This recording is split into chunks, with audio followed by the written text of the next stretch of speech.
On commence. OK, pour installer les scripts dans Magic Lantern, j'ai découvert qu'on pouvait mettre des scripts custom en langage de programmation Lua. Donc, je vais vous montrer ça. Je vais ouvrir un navigateur Google, Chrome. Voilà. Bon, je l'ai. OK.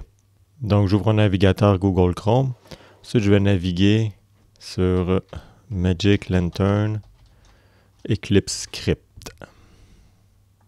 Je vais prendre le troisième ici, celui de RKAC Zorek, le Magic Lantern Auto Sequencer for Total Eclipse. Donc, Eclipse Sequencer.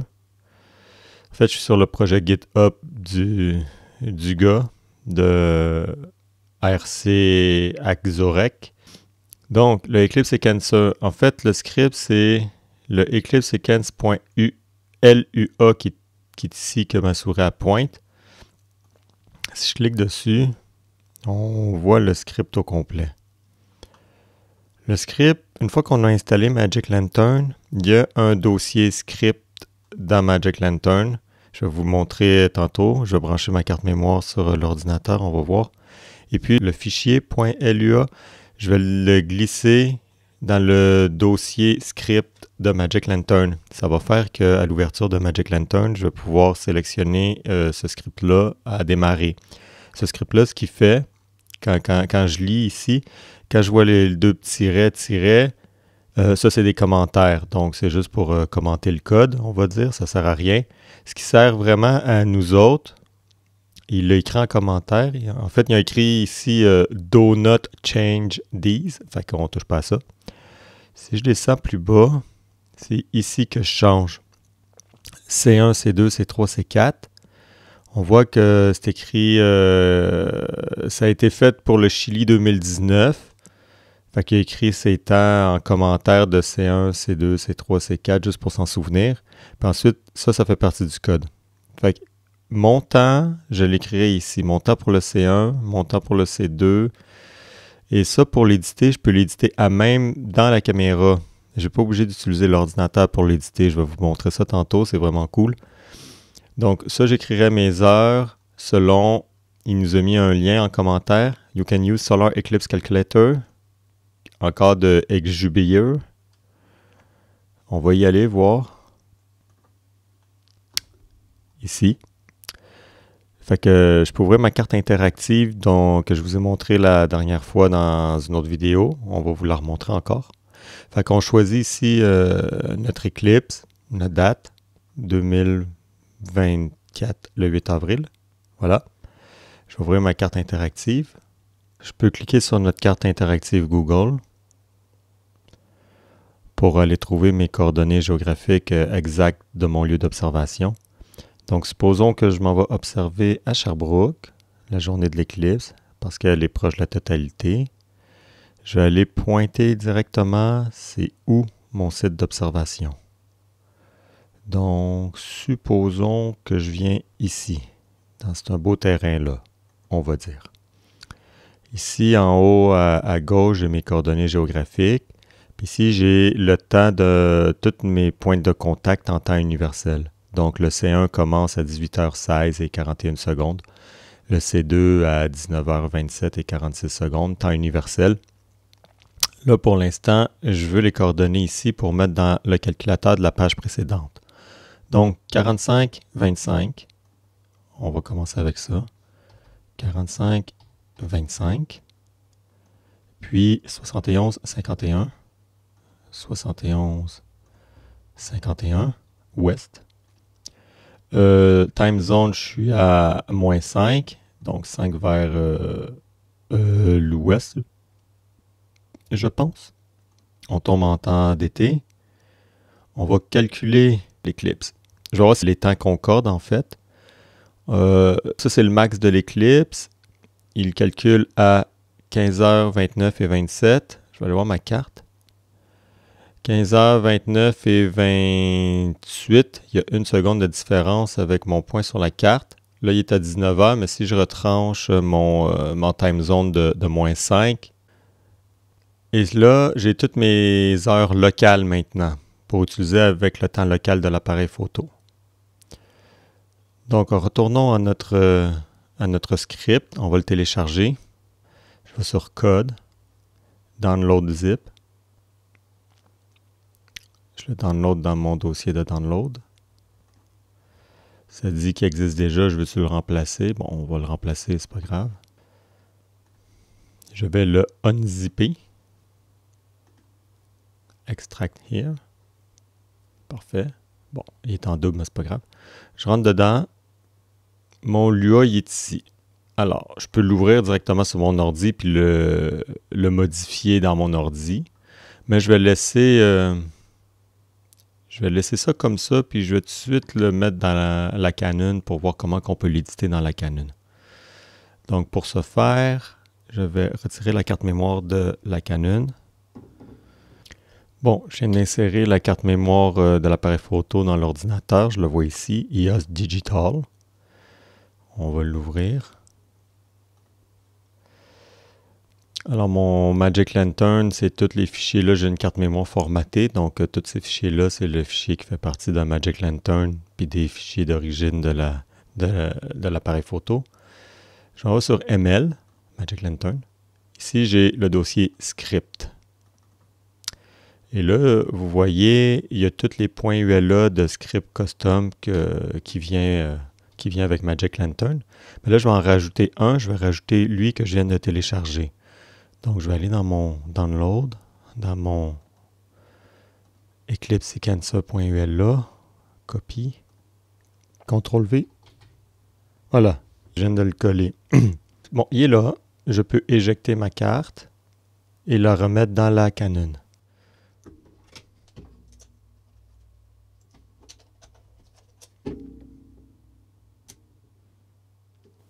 Parfait. Je viens de mettre la carte dans la Canon. Je vais ouvrir Magic Lantern.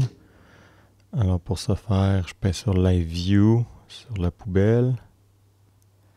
Voilà, Magic Lantern est allumé. Et je m'en viens dans l'onglet Module. Voilà. Le premier en haut, LUA, il est à Off par défaut. Je vais le mettre à On, Lua Scripting On. En fait, la description, ça dit que ça va rouler les scripts LUA sur la caméra. Fait que c'est ça que je veux. Ensuite, mon script en tant que tel, je vais le trouver dans l'onglet ici, Script. Le 1, 2, 3, le cinquième avant-dernier, c'est l'onglet Script. Donc, je vois mon Eclipse Sequencer, il est apparu ici. Si je pèse sur Q pour voir les détails, j'ai Run Script, Edit Script, puis Auto Run. On va aller dans Edit Script. Et là, vous voyez, je vois exactement le même script que j'avais à l'écran sur l'ordinateur. Avec un petit curseur que je peux le faire promener avec mes flèches. Donc, je peux aller ici, facilement éditer les heures. Par exemple, moi j'ai calculé, je vais aller voir mon écran d'ordinateur avec les heures que j'ai calculées. J'ai calculé que mon premier contact était à 13h, 16 et 40. Donc, je vais aller faire mon C1 à 13h. On va l'avancer. C'est écrit petit un peu. Dans Font, tiens, je pourrais choisir plus large un peu. On va le mettre à 32. Ah, c'est un peu plus grand. On va voir. Ben, j'arrive à lire maintenant. Fait que 13h, 16. En fait, je mets mon curseur dessus, puis je roule la roulette en haut de la caméra. Il y a une roulette ici que je peux tourner. Attends. À cause de l'autofocus. Là. Fait que je roule la roulette pour faire changer les minutes, les heures. Alors, on y va. 13h, 16, 40. 13h, 16, 40. Ça, c'est pour montrer que si je me déplace la journée de l'éclipse, j'ai pas besoin de mon ordinateur pour ajuster mes temps. Je peux le faire à même la caméra. Fait que ça, c'est super pratique. Donc, 14h27, 45. Je vais laisser tomber les fractions de secondes. Là. 45. Comme ça.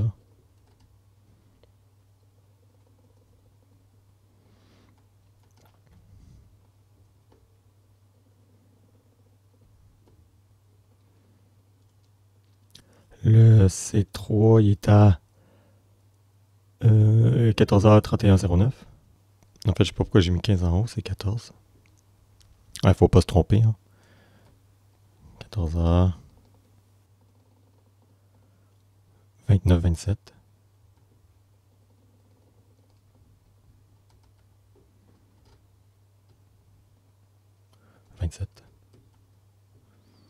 Et puis le dernier, c'est 15-38-17.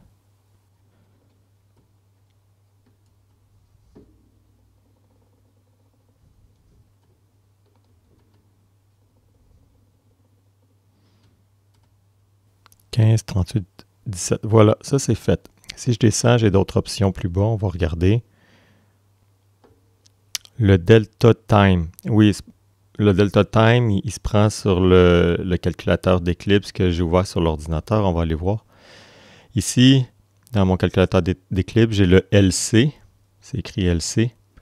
C'est ce que le script il veut. En fait, c'est le décalage en secondes ou en fractions de secondes avec les variations des montagnes de la Lune qui fait que le temps prédit si la Lune serait pas totalement sphérique, mais là, à cause qu'il y a des petites montagnes, ça va faire varier le deuxième contact de 0,4 secondes, puis la fin du troisième contact de moins 2,9 secondes. Donc, en fait, je vais faire une moyenne entre les deux parce que je ne peux pas écrire les deux chiffres. Dans l'appareil photo, on me demande un delta. Lui, il a écrit 2. C'était pour son Chili en 2019. Ben moi, j'ai entre moins 4,4 puis 2,9. Fait que, bon, finalement, je vais peut-être bien le laisser à 2. En réalité, je vais laisser ça comme ça à 2. Ensuite, je descends. Test mode can be changed from menu. Je vais le laisser à 0. Je ne vais pas faire un test. Pas maintenant, en tout cas. Min shutter 1 4096e. Ça dépend de la cam. OK, on va regarder la mienne a fait combien. Je vais sauvegarder ce que j'ai fait à date. Donc, je fais sur Q un coup. Je m'en vais dans File, je fais Save. Je vais Exit. Je vais juste éteindre puis je vais rallumer pour quitter Magic Lantern. Je vais voir à combien de fractions. Hey, ma batterie n'est pas chargée encore. Espérant qu'elle ne s'éteigne pas. Donc moi, je me rends à 1/4 millième. Fait que je vais l'ajuster dans le script. OK. Donc dans mon script, Eclipse Sequencer, Edit. Oh, il s'est remis en petit. Je vais le remettre en gros pour qu'on puisse voir quelque chose.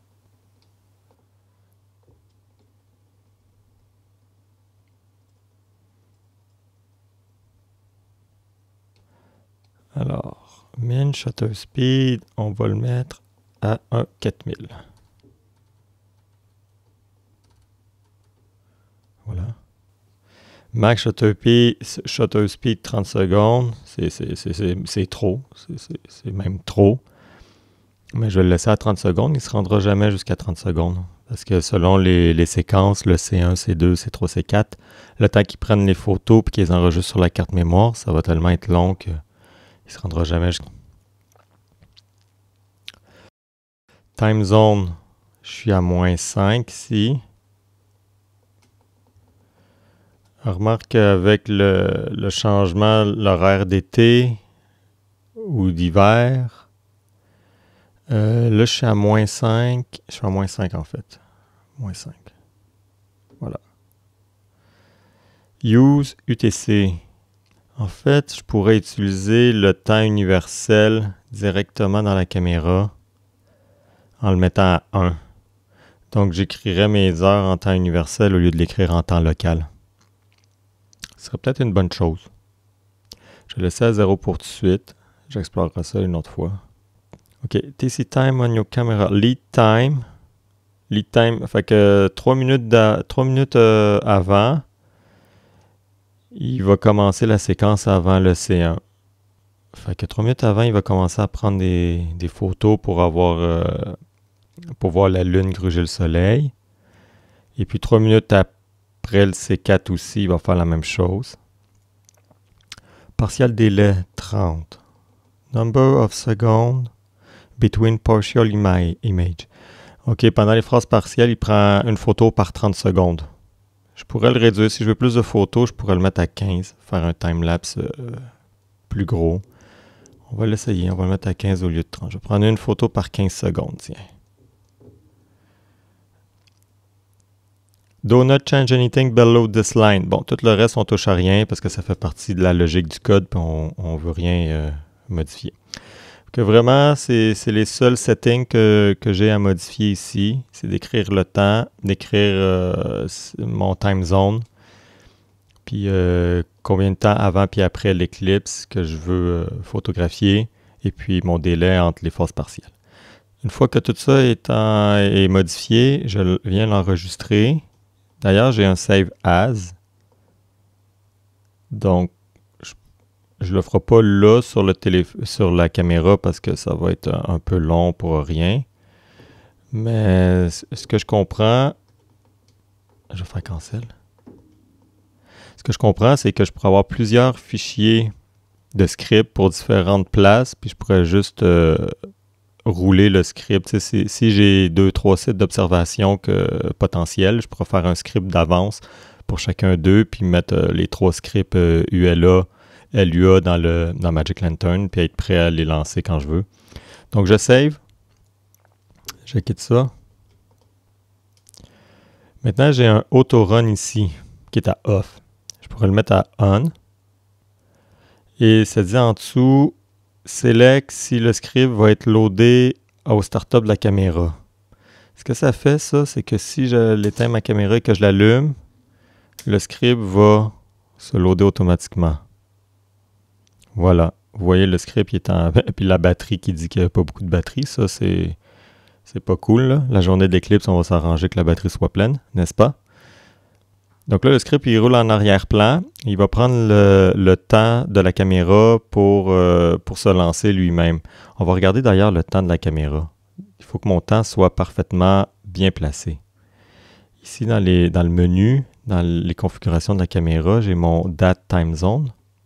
Vous voyez ici, je m'étais placé sur Londres pour me mettre en temps universel.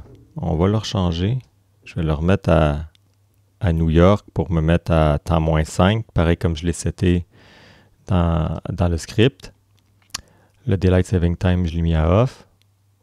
Maintenant, OK, le temps. Le temps pour me placer précisément comme il faut, on va ouvrir une page Internet. Je vais écrire UTC Nord -5. On va aller sur UTC Nord. Et puis là, j'ai mon temps universel. 14h23. Donc, je suis 5 heures en arrière d'habitude. Est-ce que c'est ça?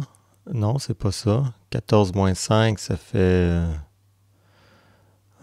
ça fait... Là, je suis 4 heures en arrière, en fait. Ça doit être à cause du temps avancé d'été.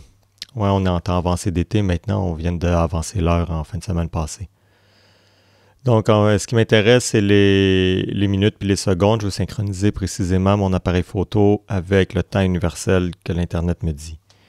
Alors, je vais aller dans mon truc ici. Je vais le laisser à 10, 23. Ah ben, je suis quasiment pas pire. Je suis 3 secondes de décalage. Je vais m'avancer de 3 secondes pour refléter le temps. Donnez-moi 3 secondes qui change de minutes, là. OK. Donc, je suis 3 secondes en arrière. 1, 2, 3. Ben là, ça monte vite. OK, je vais y aller plus vite.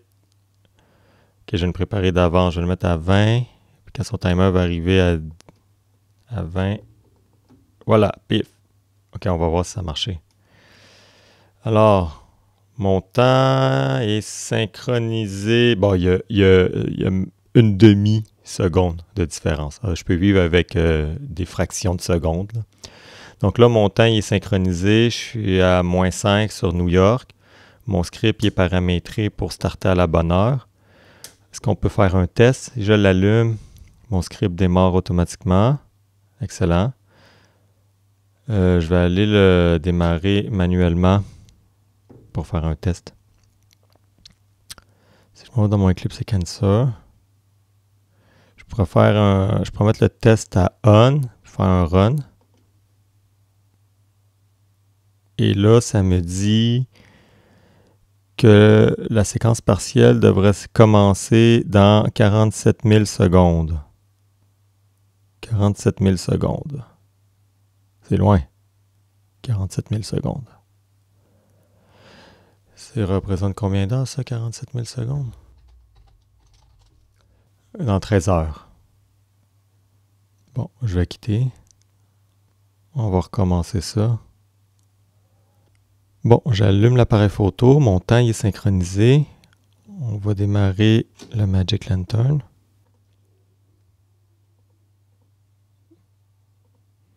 On va aller dans mon Eclipse Sequencer. Maintenant, j'aimerais ça faire un test. Je vais aller dans Edit Script.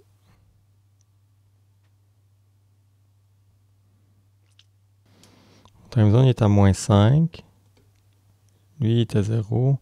Pour faire mon test, il faudrait que je mette mes heures pour que ça concorde avec maintenant. Attends. Je les ai toutes décalées de 1 minute pour voir.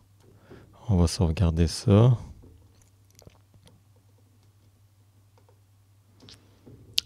On va quitter. On va enlever le test mode. On va faire un test réel en fait. On va faire un run. Ok. Il faut que je l'éteigne puis je le rallume. Oui, bon. C'est ça. Il fallait le redémarrer pour qu'il prenne en compte les changements. Qu'est-ce qui se passe là? C'est écrit.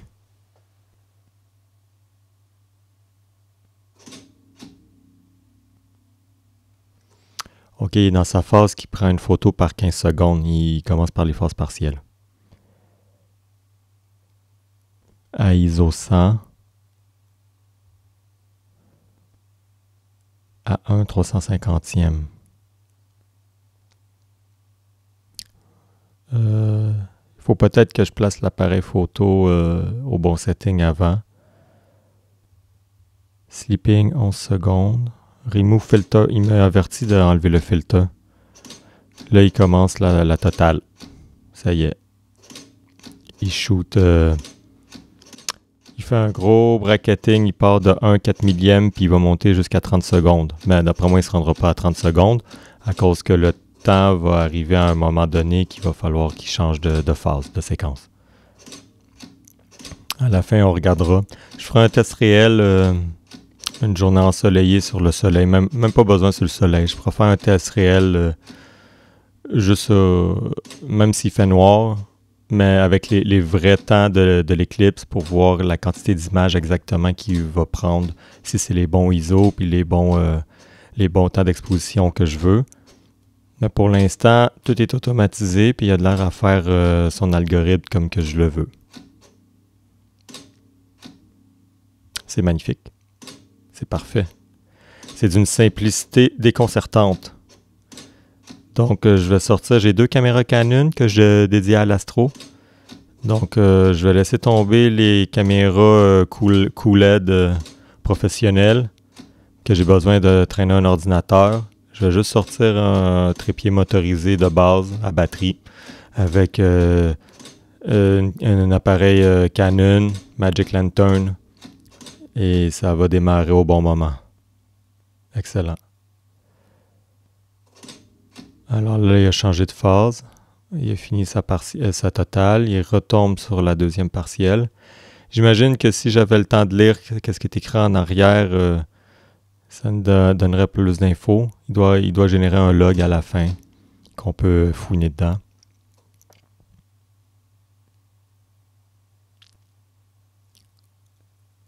Donc, j'attends que ça finisse. Je vais voir les séquences qu'il a pris.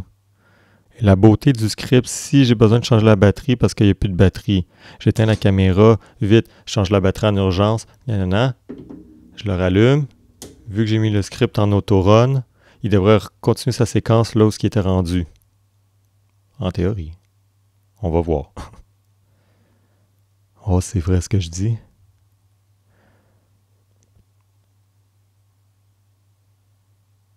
Hmm.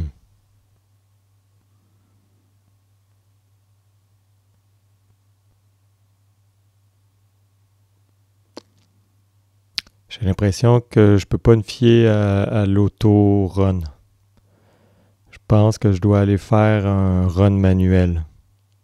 Tu vois, en faisant des pratiques comme ça, on se rend compte de certains petits caprices de nos appareils, de notre matériel. Puis il faut connaître tous ces petits caprices-là pour pas se faire avoir la journée, le moment venu. Donc je vois que normalement, il devrait prendre une pause aux 15 secondes, il ne le fait pas. Je vais aller démarrer le script manuellement, faisant un run ici. Fait que ça va le replacer comme il était. Parce que là, il se resynchronise avec le temps.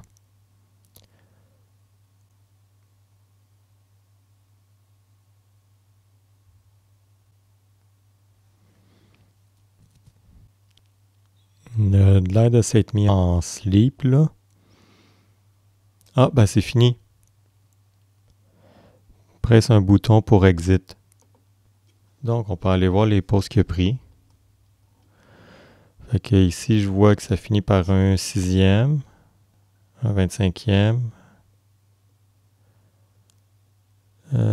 Sauf que normalement, la dernière partielle, il ne devrait pas faire de bracketing.